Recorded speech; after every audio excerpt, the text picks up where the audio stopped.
Friends எல்லாரும் எப்படி இருக்கீங்க? இன்னைக்கு இன்ஸ்டன்ட் அல்வா தான் பார்க்க போறோம். ரொம்ப சுலபமா செய்யக்கூடிய அல்வா. எல்லா அல்வாவை விட இது ரொம்ப சுலபமா செய்யலாங்க. ஒரு ரசம் வைக்கக்கூடிய டைம்ல சீக்கிரம் செஞ்சு முடிச்சிடலாம். ரொம்ப அருமையான அந்த அல்வாவை தான் எப்படி செய்யறதுங்கிறத பார்க்கலாம். வாங்க வீடியோக்குள்ள போகலாம். இன்ஸ்டன்ட் கோதுமை மாவு அல்வா செய்யறதுக்கு கொஞ்சமா நெய் சேர்த்துக்கலாம்.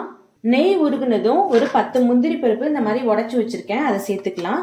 நல்லா பொன்னிறமா வறுத்து எடுத்துக்கலாம். முந்திரி பருப்பு நல்லா பொன்னிறமா வறுபட்டு வந்துருச்சு. இப்ப தனியா எடுத்து வச்சுக்கலாம். முந்திரி பருப்பு வறுத்த நெய்யிலே 1/2 கப் கோதுமை மாவு சேர்த்துக்கலாம். கோதுமை மாவு நல்லா வாசனை வர்ற அளவுக்கு நல்லா வறுத்து எடுத்துக்கணும். அப்பதான் இதுல உள்ள பச்சை வாசனை எதுவுமே வராம இருக்கும். ரொம்ப டேஸ்டா இருக்கும் அல்வா. நல்லா வாசனை வர்ற அளவுக்கு நல்லா வறுபட்டு வந்துருச்சு. இப்ப இந்த கப்பால 2 கப் பால் சேர்த்துக்கலாம். பால் நல்லா தண்ணி கலந்து சேர்த்துக்கோங்க. 1 கப் தண்ணி சேர்த்தீங்கன்னா 1 கப் பால் சேர்த்துக்கலாம்.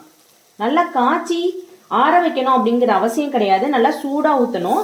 அப்பதான் நல்லா கோதுமை மாவுல உள்ள அந்த பச்சை வாசனை எல்லாமே போகும். இப்போ நல்லா கட்டிப்படாம நல்லா மிக்ஸ் பண்ணி விட்டுக்கோங்க.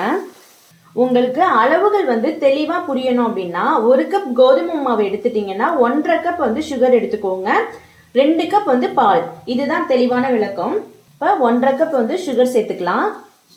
நல்லா மிக்ஸ் பண்ணி விட்டுருங்க. சர்க்கரை சேர்த்த உடனே நல்லா மெல்ட் ஆகி வரும். நல்லா சுகர் எல்லாமே நல்லா கரைஞ்சி வந்துருச்சு. இந்த ஸ்டேஜில் நான் கலர் பவுடர் சேர்த்துருக்கேன். இதில் கொஞ்சமாக தண்ணி கலந்து சேர்த்துக்கோங்க. அப்போதான் நல்லா ஸ்ப்ரெட் ஆகி வரும். உங்களுக்கு ஆப்ஷனல் தான். வேணும்னா நீங்கள் கலர் பொடி சேர்த்துக்கலாம், இல்லைன்னா நீங்கள் அவாய்ட் பண்ணிக்கலாம். இது கேசரி பவுடர் தான். கொஞ்சமாக ஏலக்காய் பொடி சேர்த்துக்கலாம். வறுத்து வச்ச முந்திரி, கடைசியா ஒரு 2 டீஸ்பூன் நெய் சேர்த்துக்கலாம். கடைசியா நெய் சேர்க்கும் போது அந்த நெய்யோட மனம் ரொம்ப சூப்பரா இருக்கும். இது எல்லாத்தையும் நல்லா மிக்ஸ் பண்ணி விட்டுடலாம்.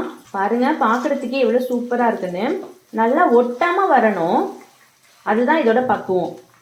அவ்வளவுதாங்க, சுவையான இன்ஸ்டன்ட் கோதுமை அல்வா ரெடி ஆயிடுச்சு. இந்த வீடியோ உங்களுக்கு பிடிச்சிருந்துச்சுன்னா சப்ஸ்கிரைப் பண்ணுங்க, லைக் பண்ணுங்க, மறக்காம உங்க ஃப்ரெண்ட்ஸ் அண்ட் ஃபேமிலிக்கு ஷேர் பண்ணுங்க. தேங்க்யூ ஃபார் வாட்சிங்.